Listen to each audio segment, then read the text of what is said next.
March 14th, 1978, 3:17 a.m.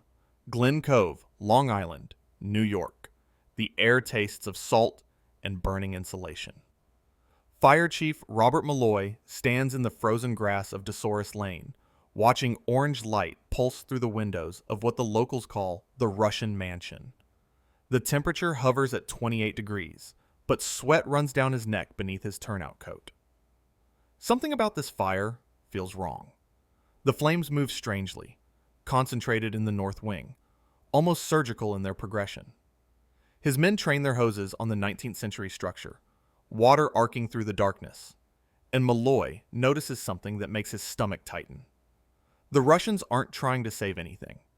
They're standing behind the police cordon in their pajamas and overcoats, watching in perfect silence, not frantic or devastated, but controlled, calculating.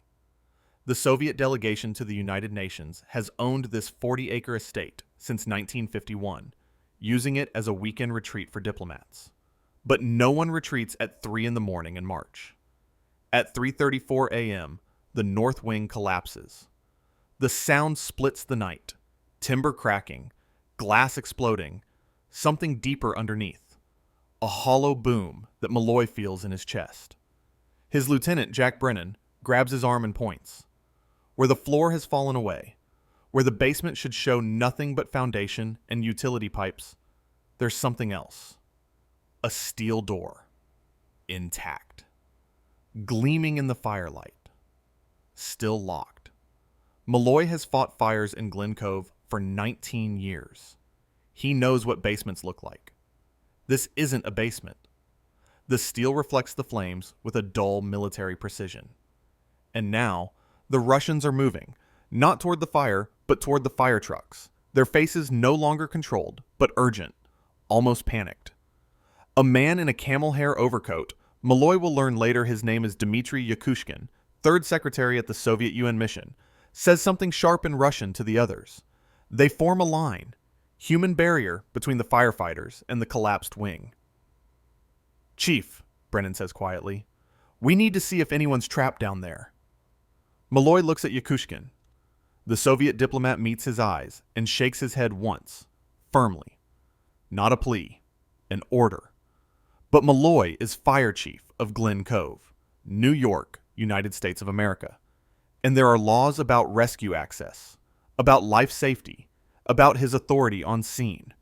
He makes a decision that will detonate a diplomatic crisis, expose a espionage apparatus operating for 27 years, and force both superpowers to acknowledge what they've been pretending doesn't exist. That this mansion, this peaceful estate on Long Island Sound, has been the Soviet Union's primary signals intelligence facility in North America since the Eisenhower administration, a technological fortress hidden beneath garden parties and weekend barbecues. The photograph will be taken in 6 hours. FBI crime scene photo. Case file 265A, NY 8847. Black and white. 8 by 10 inches. It shows the steel door, partially obscured by rubble, with a heavy combination lock and Cyrillic lettering stenciled above the frame. That photograph will travel from the FBI New York field office to J. Edgar Hoover Building, to Langley, to the White House Situation Room, and every person who sees it will understand immediately that the Cold War has been fought on American soil far more intimately than anyone admitted. The official story begins in 1951, though its roots stretch back to 1946. The Soviet Union purchases Killenworth, the former estate of George DuPont Pratt, through a New York real estate firm acting as intermediary. The transaction appears unremarkable. 42 acres of prime Long Island waterfront. A sprawling mansion built in 1912, asking price of $165,000. The State Department reviews the sale per protocol. Soviet diplomats need a recreational facility for their expanding United Nations delegation. The location offers privacy, water access, reasonable proximity to Manhattan. State approves. The Russians move in. They host garden parties. They swim in Long Island Sound. They play tennis on the clay courts. The neighbors, old money families, executives who commute to Manhattan, a retired admiral, regard them with Cold War suspicion, but grudging acceptance. This is Glen Cove, not Moscow. People here believe in property rights. What Washington believes at the time is that Killenworth serves its stated purpose: rest and relaxation for Soviet personnel who work in the pressure cooker of UN Plaza. The CIA maintains a file. Field agents photograph visitors, log license plates, occasionally recruit a catering staff member who might observe conversations. Nothing exceptional emerges. The Russians behave as diplomats behave. They drink vodka. They argue politics. They complain about American coffee. If surveillance equipment exists inside the mansion, CIA assumes its standard embassy-level communications gear: encrypted radios, secure telephone lines, perhaps a cipher room. Monitoring this equipment from the outside proves difficult. The estate's acreage provides buffer space. Tall hedges obscure sight lines. The main house sits 400 feet from the nearest property line. The geopolitical stakes in 1951 seem distant from Glen Cove's manicured lawns. The Korean War rages. Both superpowers test ever larger thermonuclear weapons. Berlin remains divided. The arms race accelerates.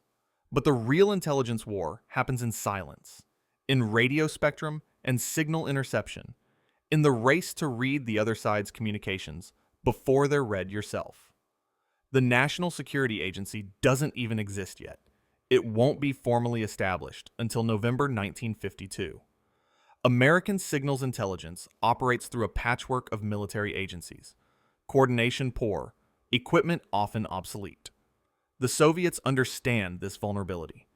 The GRU, Soviet Military Intelligence, has been mapping American communications infrastructure since 1945, identifying the frequencies used by Strategic Air Command, the routing of Pentagon telephone cables, the transmission schedules of early warning radar installations along the East Coast.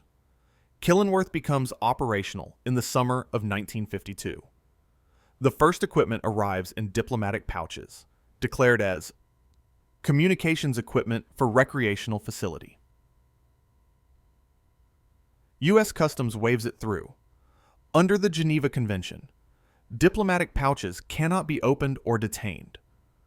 The Russians understand the loophole. They exploit it thoroughly. Over 6 months, they transport shortwave receivers manufactured in Leningrad, antenna components disguised as plumbing supplies, power converters rated for equipment far exceeding household use, and a single sideband radio transmitter capable of reaching Moscow directly, bypassing commercial telegraph cables. The installation happens at night. Soviet engineers arrive from Manhattan in unmarked panel trucks. They work in the basement, in a coal room no longer needed since the estate converted to oil heat. They excavate. Not down, but outward. They dig lateral tunnels beneath the foundation, reinforcing with steel I-beams sourced from a Newark construction supplier. The excavated soil leaves the property in furniture delivery trucks, dumped at landfills across 3 counties, no single load large enough to attract attention. By December 1952, Killenworth houses what Soviet planners designated Object 117B, a signals intelligence facility capable of intercepting military and government radio traffic from 30 to 400 megahertz, covering everything from aircraft communications to early microwave telephone relay towers. The equipment operators, officially listed as recreation directors and maintenance staff at the Soviet UN mission, work 8-hour shifts, 7 days per week. Their product: transcripts of intercepted communications, frequency analyses, signal strength measurements, travels to Moscow in diplomatic pouches, labeled as administrative correspondence. The operation runs so smoothly that GRU headquarters in Moscow uses Glen Cove's intelligence to corroborate information from more dangerous sources, treating the Long Island facility as their ground truth reference. The key players emerge from the archives slowly. their roles obscured for decades by classification and diplomatic immunity. Dmitry Yakushkin, the man in the camel hair overcoat that March morning, serves as Chief of Signals Intelligence Operations for the GRU's North American Directorate. His official cover: Third Secretary for Cultural Affairs, Soviet UN Mission. His actual rank: Colonel, GRU, with 15 years' experience in technical intelligence. His specialty: high-frequency direction finding, the art of locating radio transmitters by triangulating their signals from multiple receiving stations. Before Glen Cove, Yakushkin ran similar operations from the Soviet embassy in London. He speaks fluent English with a slight Yorkshire accent, having studied at Leeds under false identity in 1959. FBI counterintelligence knows his name, but not his function. They believe he coordinates cultural exchanges between Soviet and American universities. They're half right. He does coordinate exchanges, selecting American graduate students in electrical engineering for academic visits to Moscow, assessing their recruitment potential, occasionally succeeding. Robert Keegan, FBI supervisory special agent assigned to Soviet counterintelligence in the New York field office, has suspected Killenworth for years without proof. Keegan joined the Bureau in 1953, worked organized crime in Boston, transferred to counterintelligence in 1965. He's 49 years old the morning of the fire, 15 months from retirement eligibility, worried his career will end without a significant case. He has requested warrants to search Killenworth 4 times between 1973 and 1977. Each time, Justice Department attorneys reject his applications, citing diplomatic immunity and insufficient probable cause. Keegan's frustration has calcified into obsession. He maintains surveillance logs that his superiors consider wasteful. He photographs every person entering or leaving the estate. He has measured the property's electrical consumption and noted that it exceeds typical residential use by a factor of 7. Something happens inside that mansion. He cannot prove it. The fire will prove it for him. The NSA's interest in Killenworth begins officially in 1969, though the agency won't confirm this until documents are declassified in 1997. Lieutenant Commander Paul Ritchie, NSA liaison to FBI counterintelligence, reviews Keegan's surveillance logs and recognizes patterns that Keegan, lacking signals intelligence training, cannot interpret. The Soviets' vehicle traffic correlates with increased American military radio activity.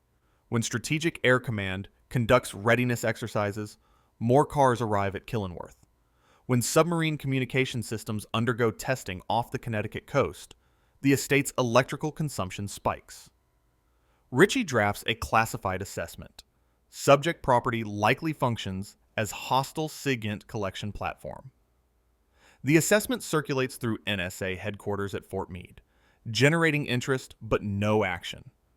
Diplomatic considerations outweigh intelligence concerns. State Department warns that any confrontation over Killenworth risks Soviet retaliation against American facilities in Moscow. The chess game enters stalemate. What both sides understand, but never state publicly, is that signals intelligence facilities operate on reciprocal tolerance.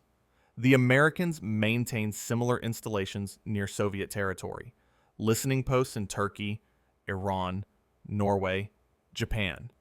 The Soviets know about these facilities. They protest formally and ignore them practically. The Americans know about Killenworth and its counterpart in Washington's Palisades neighborhood, a Soviet diplomatic compound that bristles with antennas. Everyone spies. Everyone knows everyone spies. The gentleman's agreement holds.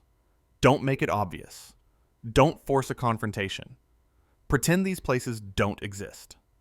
The fire on March 14, 1978, breaks that agreement irrevocably. The hidden truth emerges in layers, like archaeological strata, each revealed document exposing deeper complexity. The declassified materials begin arriving in 1995, following the Cold War's end and Russia's partial opening of Soviet-era archives. Document RG-263, Entry P11, Box 47, CIA Record Search Tool, filed under Glen Cove Installation, Technical Survey, 1978 to 1979. The file contains 847 pages, heavily redacted, but the surviving text reconstructs the underground facility with forensic precision. The bunker beneath Killenworth extends 42 feet below ground level, accessed through the steel door Fire Chief Malloy discovered, and 2 additional entries concealed in the mansion's foundation. The primary chamber measures 60 feet by 38 feet, height 9 feet. Climate controlled to 68 degrees Fahrenheit, year-round to protect sensitive electronics. Walls. Reinforced concrete, 18 inches thick, with lead sheeting between inner and outer layers to block electronic emissions. Power. Dedicated transformer on utility pole disguised as standard service connection. Actual capacity, sufficient for small factory. Ventilation. Intake vents hidden in landscaping. Exhaust dispersed through false chimney in mansion's north wing, the same chimney that would fail catastrophically the morning of March 14th. The equipment inventory, compiled by FBI technical specialists after gaining access to the site, reads like a Soviet intelligence wish list. 12 high-frequency receivers, model R250M, manufactured at Gorky Radio Plant, capable of monitoring 1.5 to 30 MHz with exceptional sensitivity. 4 very high-frequency receivers, scanning 30 to 300 MHz, covering air traffic control, police communications, military aviation bands. 2 ultra-high-frequency receivers targeting early cellular telephone experiments and military microwave links.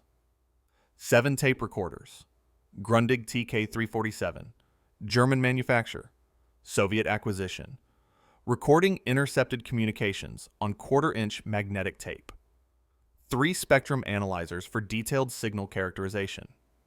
2 teletype machines for encoding intelligence reports in Moscow-bound diplomatic cables. 1 encrypted radio transmitter for emergency communications, rarely used. Its very existence a liability if discovered. And the crown jewel, a Telefunken direction.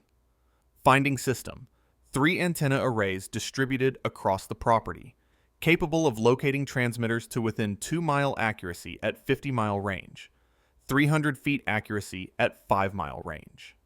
This system allows the Soviets to map the precise locations of military transmitters throughout the northeastern United States. Strategic Air Command Alert Facilities, Air National Guard bases, Navy communications stations along the coast. The technical achievement deserves grudging respect. Building this facility required excavating approximately 1,200 cubic yards of soil and rock without detection, in a residential neighborhood where backhoes and dump trucks would attract immediate attention. GRU engineers solved the problem through patience and misdirection. They excavated in stages over 4 years, 1951 to 1955, disguising the work as routine property improvements. First stage, mansion renovations, requiring foundation work, legitimate contractors doing legitimate repairs, Soviet engineers working separately at night. Second stage, drainage improvements to address water infiltration problems, trenching that allowed installation of underground utilities to the bunker. Third stage, geothermal heating system installation, a plausible 1950s technology experiment that justified drilling and excavation. Each stage appeared reasonable to neighbors and local building inspectors. The cumulative effect created an underground fortress. The operations tempo inside this fortress varied with global events. During the 1962 Cuban Missile Crisis, the Glen Cove facility operated continuously, 3 8-hour shifts, personnel sleeping in the bunker between rotations. They monitored every military frequency, tracking Strategic Air Command bomber deployments, identifying new radar installations, measuring the readiness levels of Air Defense Command interceptor squadrons. Their reporting allowed Moscow to assess American nuclear strike capability with uncomfortable accuracy. During the 1973 Yom Kippur War, when U.S. forces went to Defense Condition 3, Glen Cove intercepted communications, suggesting American nuclear weapons in Europe had been placed on higher alert, intelligence that reached Soviet general staff within 6 hours. The facility's value lay not in dramatic breakthroughs, but in steady accumulation of technical data. How American forces communicated, what frequencies they used, how their equipment performed, what their procedures revealed about doctrine and capability. The CIA's countergame developed slowly, hampered by legal constraints and diplomatic sensitivities. Document CIA RDP-82 0457R001200700083, declassified 2003, reveals that the agency established surveillance of Killenworth in 1967, not earlier despite FBI efforts. The CIA approach differs from FBI's law enforcement methodology. Instead of seeking evidence for prosecution, CIA wants to understand the installation's capabilities to assess what the Soviets learn about American communications. The agency positions monitoring equipment in Glen Cove residences near the Soviet estate, paying homeowners for access, installing receivers in attics and basements. This equipment doesn't intercept the Soviet signals. The bunker's shielding proves too effective, but measures electromagnetic emissions that escape through imperfect seals, ventilation systems, and the antenna arrays. From these emissions, CIA analysts reconstruct the types of receivers operating inside, their tuning frequencies, even their operational schedules. The breakthrough comes in 1975, though it remains classified until 2001. NSA cryptanalyst Ellen McCarthy, analyzing patterns in Soviet diplomatic cable traffic from New York, notices that certain military intelligence reports contain technical details that could only come from direct interception of American radio communications. The reports reference specific radio frequencies, call signs, transmission protocols that wouldn't appear in any published source. McCarthy cross-references the intelligence report's timestamps with known Soviet diplomatic pouches departing Glen Cove. The correlation is perfect. Every major intelligence report follows a diplomatic pouch leaving the estate by 36 to 72 hours. McCarthy's analysis, forwarded to CIA counterintelligence, provides the first hard evidence of Glen Cove's function. But evidence means nothing without access. And access requires either Soviet permission or a crisis that overrides diplomatic protection. The chess game between CIA and KGB plays out in parallel. KGB, distinct from GRU but equally interested in protecting Soviet installations, runs its own operation to detect American surveillance of Killenworth. Document SVR Archive, Fond 87, DLO 5, partially released to researchers in 1998, describes how KGB officers from the New York Residentura conduct counter-surveillance around Glen Cove, photographing vehicles, identifying patterns, occasionally confronting CIA officers directly. In one incident from February 1976, a KGB officer approaches an American agent sitting in a surveillance vehicle across from Killenworth and hands him a thermos of coffee, commenting that the weather is too cold for such boring work. The American, unnerved, withdraws. The KGB knows about CIA surveillance. The CIA knows the KGB knows. Both sides maintain the fiction that nothing unusual occurs inside the estate. The human element introduces unpredictability that neither intelligence service can control. Yuri Petrov, signals intelligence technician assigned to Glen Cove from 1973 to 1977, defects to the United States in August 1977, 7 months before the fire. His debriefing, conducted at a CIA facility in rural Virginia, provides the first internal description of the bunker. Petrov describes the daily routine: arriving at the mansion in diplomatic vehicles, descending through the steel door, the same door that Fire Chief Malloy will see, sitting at receiver consoles for 8 hours, transcribing intercepted communications in longhand, passing transcripts to encoding officers who prepare them for transmission to Moscow.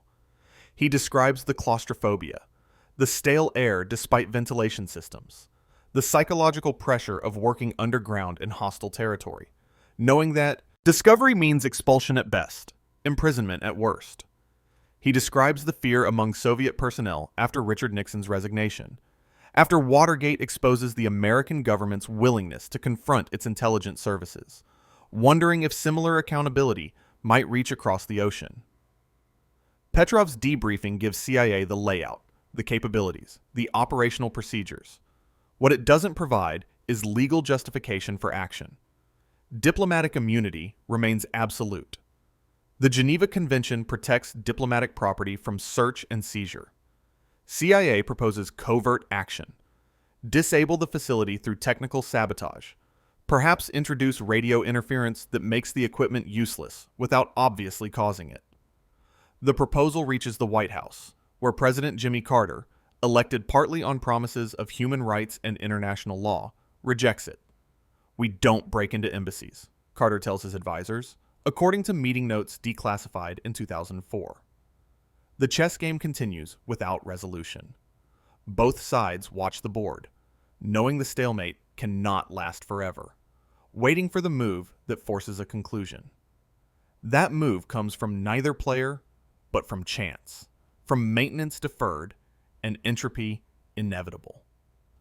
The bunker's ventilation system, installed in 1954, operates continuously for 24 years without major overhaul. Soviet engineers in Moscow, reviewing maintenance reports, recommend replacement of the exhaust blower motor, rated for 15 years continuous operation, now operating for 24. The replacement requires shutting down the facility for 3 days while new equipment is installed. GRU officials delay the work repeatedly, unwilling to interrupt intelligence collection. The motor's bearings, worn beyond specification, generate excessive heat. On March 14, 1978, at approximately 2:45 a.m., the motor seizes. Friction produces temperatures exceeding 600 degrees Fahrenheit. Insulation around the exhaust duct ignites. Flames spread through the ductwork into the mansion's north wing, which houses the disguised exhaust chimney. The fire begins inside the walls, hidden from exterior observation, intensifying for 30 minutes before smoke detectors trigger. By the time the Glen Cove Fire Department receives the alarm at 3:11 a.m., the north wing is fully involved, and the chimney, load-bearing masonry crucial to the wing's structure, is compromised by heat stress. The photograph enters the historical record at 9:23 a.m., March 14, 1978. FBI Special Agent Thomas Reardon, arriving with the Bureau's evidence response team, positions his Nikon F2 camera to capture the collapsed north wing and the exposed steel door. The photograph's composition is unremarkable, standard crime scene documentation, but its impact reverberates through the intelligence community within hours. Reardon radios the FBI New York field office. Possible underground installation visible at scene. The Watch. Commander contacts Supervisory Agent Keegan at home. Keegan, who has waited 13 years for this call, dresses in 6 minutes and drives to Glen Cove at speeds that would normally merit police attention. He arrives at 10:47 a.m. He sees the steel door. He sees the Cyrillic lettering. He photographs the site himself, redundantly, compulsively. At 11:15 a.m., he telephones FBI headquarters. "We have probable cause. Request authorization to enter." The authorization comes slowly, circuitously, through channels that must balance law enforcement necessity against diplomatic catastrophe. The State Department enters the discussion. The National Security Council convenes an emergency session. The Soviets, recognizing that their protection has evaporated, attempt damage control. At 1:30 p.m., Soviet ambassador to the United Nations, Oleg Troyanovsky, places an urgent call to State Department, invoking diplomatic immunity, insisting that American personnel cannot enter the property without Soviet permission. State's legal advisor reviews the Geneva Convention and finds ambiguity. Diplomatic immunity protects property from search, but fire and safety codes grant local authorities emergency access for life safety inspections. If the structure remains dangerous, and it does, The north wing could collapse further at any moment. Then Chief Malloy has authority to secure the scene, and FBI can accompany him for safety documentation. The legal argument is thin, possibly invalid under stricter interpretation, but sufficient for the moment's needs. At 3:45 p.m., authorization arrives. FBI may enter the property to conduct safety assessment in company with local fire officials. The turning point crystallizes at 4:17 p.m., March 14, 1978, when Robert Keegan descends through the steel door into Object 117B, flashlight in one hand, camera in the other, and discovers that the Soviets have already begun destroying evidence. The bunker's interior, illuminated by emergency lighting still operating on backup power, resembles an electronics workshop ransacked by desperate men. Receiver consoles show signs of hasty disassembly, panels removed, circuit boards extracted, components scattered across workbenches. File cabinets stand open, empty, papers clearly removed in bulk. The teletype machines show damage consistent with manual destruction. Keyboards smashed, internal mechanisms bent deliberately. But destruction takes time, and the Soviets had only 13 hours between the fire's discovery and FBI's arrival. 13 hours to eliminate traces of an operation running for 26 years. They couldn't erase everything. Keegan's flashlight beam finds what the Soviets missed: a maintenance logbook wedged behind a cabinet, overlooked in the chaos. The logbook, bound in red cloth, contains daily entries in Russian, recording equipment status, repairs performed, problems encountered. Keegan doesn't read Russian, but he recognizes dates. Entries stretch back to April 1952. He photographs every page, methodically, 39 pages total, before the Soviet officials descending through the door behind him can object. Special Agent Reardon, who does read Russian, studies the logbook's entries and provides immediate translation. Equipment operational, monitoring SAC frequencies. Equipment operational, logged 213 transmissions. The logbook provides documentary proof that this facility intercepted American military communications for more than a quarter century. The technical discovery happens in the bunker's southeast corner, where an antenna feed line enters through the foundation wall. The line, coaxial cable rated for high-frequency use, connects to switching equipment that routes signals to various receivers. FBI technical specialist David Wong, examining the switching system, traces the feed line backward through the conduit, following it with a cable toner to determine where it leads. The tone signal returns from multiple locations, indicating the line branches to several antenna installations. Wong maps the branches using survey equipment and discovers that the Soviets installed antennas disguised as landscape features across the entire 42-acre estate. One antenna array, designed for direction finding, occupies 3 positions arranged in a precise triangle, each position hidden inside what appears to be decorative pergolas in the mansion's gardens. The sophistication exceeds anything American counterintelligence expected. These aren't improvised installations. This is purpose-built infrastructure, engineered to professional military standards, operated by trained personnel, maintained continuously for decades. The human decision that changes everything belongs not to Keegan or Wong, but to Dmitry Yakushkin, watching from the bunker's entrance as FBI agents document his life's work. Yakushkin holds diplomatic immunity. He cannot be arrested, cannot be prosecuted, can only be declared persona non grata and expelled from the United States. He understands that expulsion is certain now, regardless of his cooperation or resistance. What he decides in that moment is whether to maintain denial or embrace candor. At 5:03 p.m., Yakushkin approaches Keegan and says, in his Yorkshire-accented English, "You should examine the tape library. Top shelf, cabinet against the north wall. Those recordings may interest your analysts." Keegan, surprised by the offer, asks why Yakushkin would volunteer this information. Yakushkin's reply, recorded in Keegan's subsequent debriefing report, carries the weight of Cold War exhaustion. Because we're both professionals, and we both know this installation will be public knowledge within 48 hours. Pretending otherwise wastes everyone's time. I'd prefer to be remembered as someone who acted professionally, even in defeat. The tape library contains 1,247 magnetic tapes, each labeled with dates, frequencies, and target designations. The tapes represent the complete archive of Glen Cove's intercept operations from January 1976 to March 1978. Earlier tapes were removed to Moscow as part of routine security procedures, but these recent recordings remained on site for reference purposes. FBI seizes the entire library. NSA analysts will spend the next 3 years reviewing the tapes, reconstructing what the Soviets heard, assessing the damage to American communication security.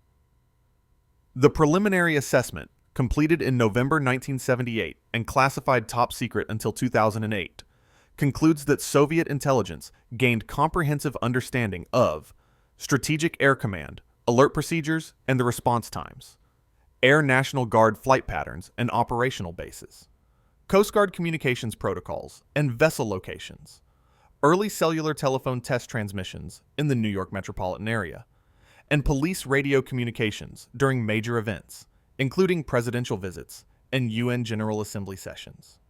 The damage assessment's final line, perhaps the most troubling. Subject facility demonstrated capability to provide tactical warning of U.S. military preparations for nuclear strike, potentially reducing Soviet warning time in crisis situations. The technical failure that exposed the installation proves darkly ironic. The exhaust blower motor, manufactured in Czechoslovakia in 1953, carried a rated operational life of 15 years under continuous use. Soviet maintenance protocols required replacement at 12 years for critical equipment. But GRU logistics officers, managing installations across North America, Europe, and Asia, prioritized replacements based on risk assessment. Glen Cove, operating smoothly for decades, seemed low risk. The replacement motor sat in a warehouse in East Berlin, properly requisitioned, properly approved, waiting for installation crew availability. The installation was scheduled for April 1978, 30 days after the fire. The motor failed 30 days early. Intelligence services, for all their sophistication, remain vulnerable to mundane mechanical failure and the scheduling decisions of maintenance supervisors who never see the strategic consequences of their choices. The real-time consequences unfold across multiple levels simultaneously. Locally, in Glen Cove, the fire chief faces questions about why he allowed FBI access to a diplomatic property. Malloy's answer, delivered at a town council meeting on March 16th, is simple.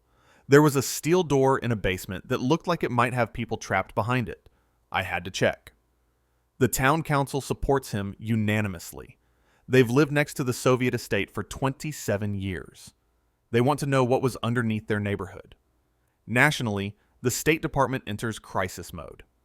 Soviet Ambassador Troyanovsky demands meeting with Secretary of State Cyrus Vance, insisting that FBI violated diplomatic immunity, demanding apology and a return of all materials seized from Killenworth.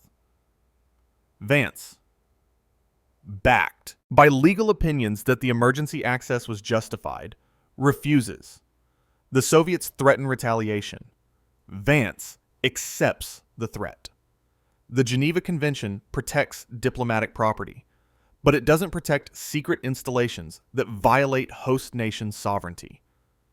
Internationally, the exposure triggers what diplomatic historians call a reciprocal transparency moment. When one side's secret installation is revealed, the other side gains license to expose similar facilities without appearing to escalate.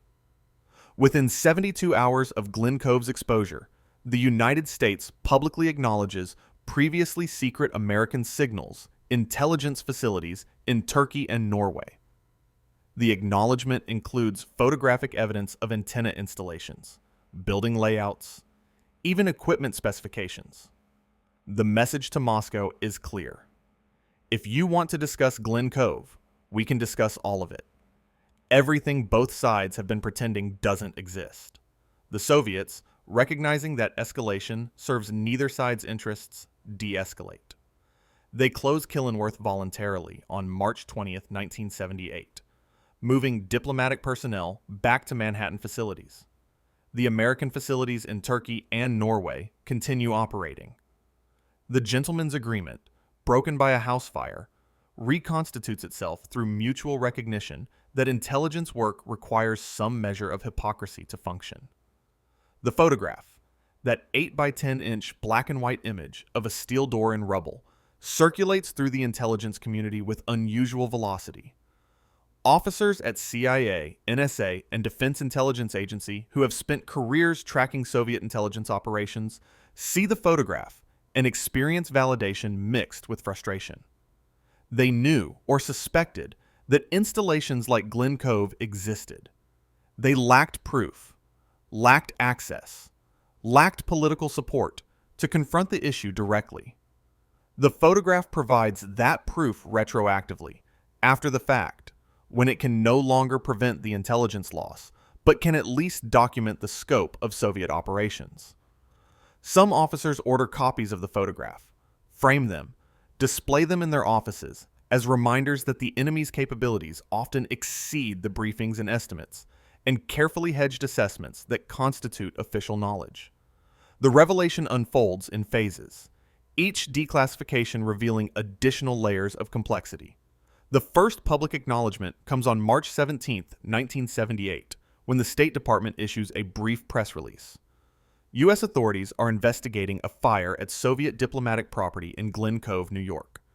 The investigation revealed the presence of communications equipment inconsistent with residential use. The Soviet government has been informed of U.S. concerns. The press release says everything and nothing. It doesn't mention signals intelligence, doesn't describe the underground facility, doesn't use words like espionage or interception. But reporters understand euphemism. The New York Times publishes a front-page story on March 18th. Soviet installation on LI may have monitored U.S. communications. The Washington Post goes further, citing unnamed intelligence officials who confirm that the facility intercepted military radio traffic for more than 2 decades. The Soviet response follows predictable patterns. TASS, the Soviet news agency, issues a statement on March 19th denying any improper activities at Killenworth. The recreational facility at Glen Cove housed standard communications equipment necessary for maintaining contact with Soviet diplomatic personnel in New York. American allegations of so-called intelligence activities are unfounded and represent an attempt to justify illegal entry onto diplomatic property. The denial satisfies no one. American intelligence officials leak additional details to the press, describing the antenna arrays, the direction-finding equipment, the tape library of intercepted communications. Soviet officials counter with allegations of American signals intelligence facilities operating from diplomatic properties abroad. The argument becomes circular, both sides acknowledging implicitly what neither will state explicitly. Everyone spies. Everyone knows everyone spies. And the rules exist mainly to provide plausible deniability when operations are exposed. Whose career ended becomes a matter of public record by April 1978. Dmitry Yakushkin, along with 7 other Soviet officials connected to Glen Cove operations, receives letters from the State Department declaring them persona non grata. They have 7 days to leave the United States. Yakushkin departs on April 3, 1978, aboard an Aeroflot flight from JFK to Moscow. Western intelligence never learns his ultimate fate with certainty, but defector reports and partially released Soviet documents suggest he continued working for GRU until retirement in 1987, his reputation damaged by Glen Cove's exposure, but his technical expertise still valuable. The other 7 expelled officers scatter. 3 return to Moscow for reassignment. 2 retire from intelligence work. 1 defects to the West in 1983. 1 dies in a car accident in East Berlin, under circumstances that some analysts consider suspicious, though no evidence supports foul play. who was vindicated emerges more slowly. Robert Keegan, the FBI agent who pursued Glen Cove for 13 years, receives the Bureau's highest award for investigative work, presented in a closed ceremony at FBI headquarters on May 12, 1978. J. Edgar Hoover would have made it a media event. Keegan's superiors, aware that the investigation succeeded partly through luck rather than pure persistence, prefer quiet recognition. Keegan retires from FBI in March 1979, exactly 1 year after the fire, and writes no memoir, grants no interviews, maintains the silence that characterized his career.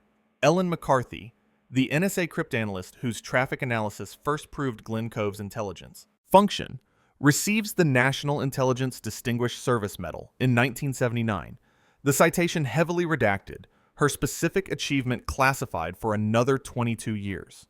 When the citation is finally released in 2001, it reads simply, "For exceptional analytic contributions to the understanding of hostile signals, intelligence operations against United States communications." The document declassification timeline stretches across 30 years. The first significant release comes in 1995, when the CIA's Historical Review Program declassifies portions of its files on Soviet installations in the United States. These documents, available in the National Archives, provide basic confirmation of Glen Cove's existence and purpose, but omit technical details and operational specifics. The second major release occurs in 2003, when NSA declassifies damage assessment reports, revealing the specific types of communications intercepted and the methods used to analyze Soviet capabilities. The third release comes in 2008, when the FBI, responding to Freedom of Information Act requests from researchers, releases portions of Keegan's investigative files, including surveillance logs, photographs, and debriefing reports. Each release adds detail, filling gaps, correcting errors in journalistic accounts and preliminary histories written without access to primary sources. Interview quotes emerge from multiple sources, some official, others unauthorized, all contributing to the historical record. Chief Robert Malloy, interviewed by Newsday in 1983, reflects on the night of the fire. "I knew something was strange when the Russians didn't want us to put out the fire. Normal people want fires put out. These people were more worried about what we'd see than about saving the building. That told me everything." FBI agent Reardon, speaking at a counterintelligence conference in 1991, describes entering the bunker. "It looked like something from a Cold War movie, except it was real, and it had been operating under Long Island Sound for my entire adult life. That realization that this facility existed while I was growing up, while I was in college, while I was getting married, made the Cold War feel much more present than any briefing or assessment ever did." Yuri Petrov, the defector whose information enabled CIA to understand the facility, provides the most poignant assessment in his 1994 memoir, published only in Russian, never translated. "We sat underground listening to America, and America lived above us. Unaware, unconcerned, confident in ways that we, hiding in darkness, could never be. I defected not because I believed America was perfect, but because I wanted to live in sunlight rather than shadows." Memoir excerpts from participants reveal the psychological toll of Cold War intelligence work. Yakushkin, in notes discovered after his death in 2003, and partially published by Russian historians, writes about the isolation of running a covert installation in hostile territory. "Every day we drove through American neighborhoods, past American schools and churches and shopping centers, maintaining the fiction that we were diplomats enjoying recreational weekends. Every day we descended into the bunker and did work that, if discovered, would destroy relations between our countries. The compartmentalization required to maintain these dual realities exhausts the mind in ways that physical labor never could." Keegan, in a private letter to a colleague, declassified after his death in 2009, reflects on the frustration of conducting surveillance without authorization to act. "I knew they were operating that facility. I documented their activities for 13 years. But knowing and proving are different things. and proving and acting are different things again.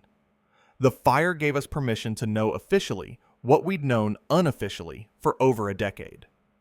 The lasting impact ripples through American intelligence policy, communications security practices, and diplomatic protocols in ways both obvious and subtle. Most immediately, the Glen Cove exposure triggers a comprehensive review of Soviet diplomatic properties throughout the United States. The State Department, working with FBI and CIA, conducts surveys of every building, compound, and facility owned or leased by Soviet entities. The survey identifies 3 properties with probable signals intelligence capabilities, including the Palisades compound in Washington, 7 properties with antenna installations exceeding legitimate diplomatic communication needs, 14 properties where electrical consumption suggests equipment beyond standard embassy or consulate operations. The survey's recommendations, classified until time, propose restricting Soviet purchases of real estate in locations near military installations, requiring detailed architectural plans for any construction on diplomatic property, and limiting the number of Soviet personnel who can access properties designated as recreational facilities. How this changed Cold War strategy emerges in the doctrine shifts of 1979 to 1981. The Department of Defense, responding to Glen Cove's exposure and the subsequent damage assessments, accelerates programs to encrypt tactical military communications that previously operated in plain voice or simple code.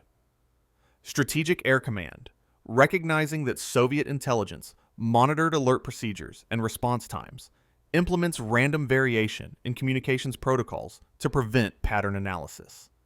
The Air Force develops frequency-hopping radios that switch transmission frequencies hundreds of times per second, making sustained interception nearly impossible with 1970s-era Soviet receivers. The Coast Guard, discovering that Glen Cove monitored its vessel tracking communications, adopts encrypted digital systems 5 years ahead of the original implementation schedule. Each service branch reviews its communication security, asking the same question: what could an adversary learn if they'd been listening to us for 26 years? The answers drive technology upgrades costing billions of dollars. Money that might never have been appropriated without Glen Cove's tangible proof of Soviet capabilities. What technology emerged from this exposure follows 2 tracks: defensive improvements to protect American communications and offensive capabilities to penetrate Soviet systems. Defensively, NSA develops the Nestor family of secure communication systems, deployed across military and government networks between 1980 and 1985. Nestor encrypts voice communications using algorithms that would require decades of computer processing to break, rendering Soviet interception useless even if the signals are received. Offensively, CIA and NSA enhance their own signals intelligence operations against Soviet facilities, applying lessons learned from studying Glen Cove's equipment and procedures. If the Soviets could operate a sophisticated installation 30 miles from New York City, American intelligence could certainly improve its capabilities near Soviet territory. The technology race accelerates, each side's defensive improvements driving the other side's offensive enhancements, the classic action-reaction cycle of Cold War competition. Who lived and who died and who disappeared enters the historical record incompletely, as intelligence work often resists final accounting. Dmitry Yakushkin lived, returning to Moscow, working at GRU headquarters until retirement, dying of heart disease in 2003 at age 74. Robert Keegan lived, retiring from FBI to a quiet existence in Vermont, dying in town at age 80. Ellen McCarthy lived, rising to senior positions at NSA, retiring in 1995, still alive as of the most recent public information. Yuri Petrov, the defector, lived under CIA protection in the American Southwest until his death in 2011, never fully comfortable in his adopted country, never regretting his choice to leave the bunker. 7 Soviet personnel connected to Glen Cove operations disappeared from public view after their expulsion. Western intelligence tracked 2 to continued GRU service, 3 to retirement, 1 to suspicious death, 1 to defection. Of the FBI and CIA officers who worked on Glen Cove surveillance over the years, most lived unremarkable lives after the Cold War's end, their careers defined by patient watching rather than dramatic action. The connection to modern issues appears in debates about surveillance, privacy, and the balance between security and civil liberties. Glen Cove represents government surveillance conducted by a foreign power on American soil without consent or legal authorization, a violation of sovereignty that American officials condemn forcefully. But the same officials defend American surveillance operations abroad, arguing that intelligence collection serves legitimate national security interests. The parallel creates cognitive dissonance that persists into the post-Cold War era. When Edward Snowden reveals NSA surveillance programs in 2013, some observers draw comparisons to Glen Cove. Both involve sophisticated technical installations. Both collect communications without participants' knowledge. Both raise questions about legal authority and democratic oversight. The comparison proves imperfect. NSA operates under American law, however controversial, while the Soviets operated in direct violation of American law. But it highlights enduring tensions between intelligence requirements and constitutional values. The diplomatic implications evolved through subsequent decades. The 1979 Vienna Convention on Diplomatic Relations, ratified by 193 nations, incorporates language addressing technical installations in diplomatic properties, requiring host nations to be notified of equipment beyond standard communication systems. The language, deliberately vague, attempts to prevent future Glen Coves without restricting legitimate diplomatic operations. Enforcement remains problematic. How does a host nation determine whether a diplomatic facility's equipment serves standard or intelligence purposes without conducting surveillance that might itself violate diplomatic immunity? The convention provides no clear answer. Intelligence services continue operating from diplomatic cover. Both sides continue monitoring each other, and the legal framework continues tolerating what it cannot effectively prevent. The property itself, the 42 acres on Long Island Sound, passes through various owners after the Soviets abandoned it in 1978. The mansion stands vacant for 3 years, slowly deteriorating. Local residents debate the site's future. Some propose converting it to a town park, memorializing the Cold War history. Others want residential development, returning the property to productive use. Still others suggest demolition, erasing the evidence of surveillance that operated in their neighborhood for a generation. In 1981, a private buyer purchases the estate for $850,000, planning to restore the mansion and subdivide the grounds. The restoration begins, then stalls when contractors discover the bunker and refuse to work on the property without hazardous materials assessment. Though the bunker contains no hazardous materials, only the psychological weight of secrets now exposed. The buyer declares bankruptcy. The property enters foreclosure. In 1988, a developer finally purchases the estate, demolishes everything, mansion, bunker, pergolas, gardens, and builds 12 luxury homes, priced between $1.2 and $2.8 million, marketed without mention of the site's history. The new residents, moving into their colonial revival houses with granite countertops and 3-car garages, generally know nothing about what existed beneath their lawns. History becomes invisible again, differently.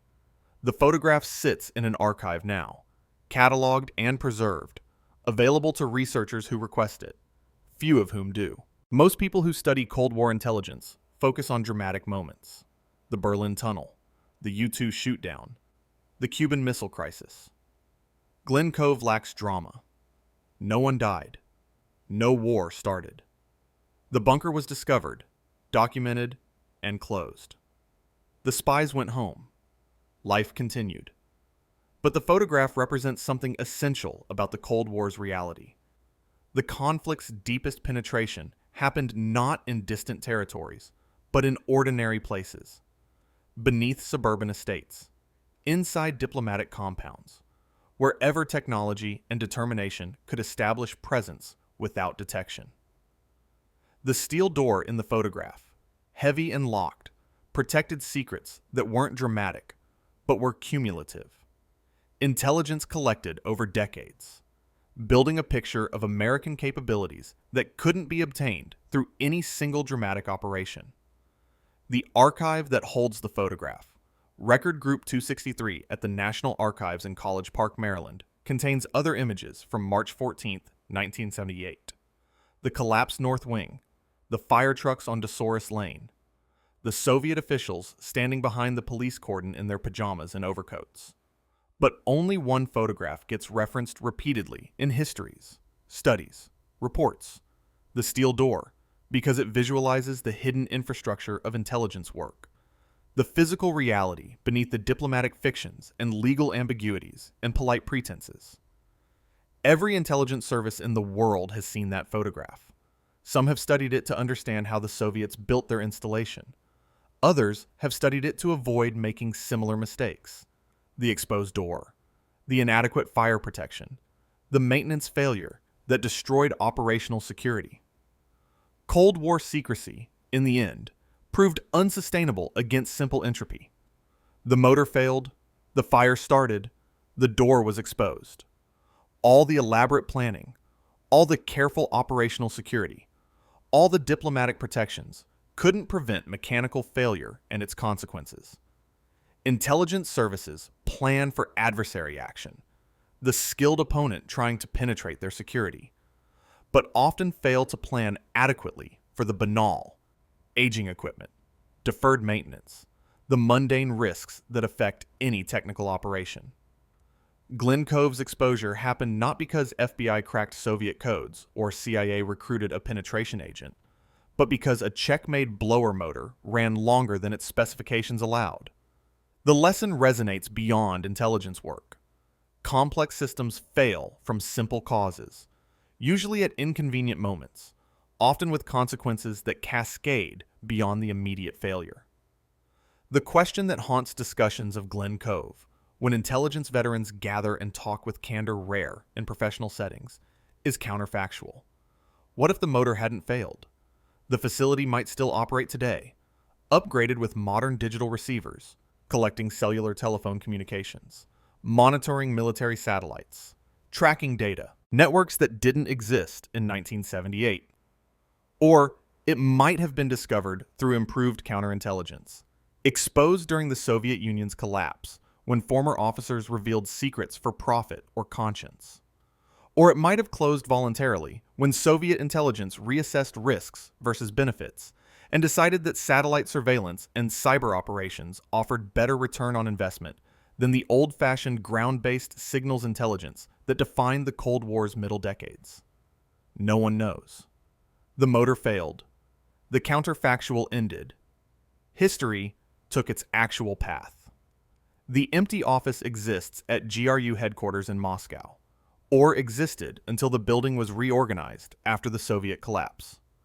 Office 347, where Dmitry Yakushkin worked after returning from New York, handling administrative duties for the Signals Intelligence Directorate, reviewing reports from installations that continued operating in other countries, training the next generation of technical officers who would deploy to embassies and consulates worldwide. After Yakushkin's retirement in 1987, the office passed to his successor, then to that officer's successor, the space repurposed and reassigned until no one remembered that the man who ran Object 117B for 7 years once sat at this desk, reading intercept reports from Glen Cove, knowing that every report represented intelligence collected 30 miles from America's largest city, proving that the Cold War's most significant intelligence operations happened not in distant territories, but in the opponent's homeland. The office is just an office now, its history forgotten by everyone except historians, and the few surviving veterans who remember when signals intelligence meant receivers hidden in basements, rather than satellites in orbit or malware in networks. The sealed file rests in Russia's Foreign Intelligence Service archive, access restricted, contents unknown to Western historians. The file, labeled Operation Dosaurus, 1951 to 1978, contains the complete operational history of Glen Cove. Construction records, equipment inventories, personnel assignments, every intercept report sent to Moscow, damage assessment after the fire, lessons learned analysis, recommendations for future installations. Russian archivists acknowledged the file's existence, but declined to release it, citing security classification that remains active despite the Cold War's end. Some intelligence operations never fully declassify.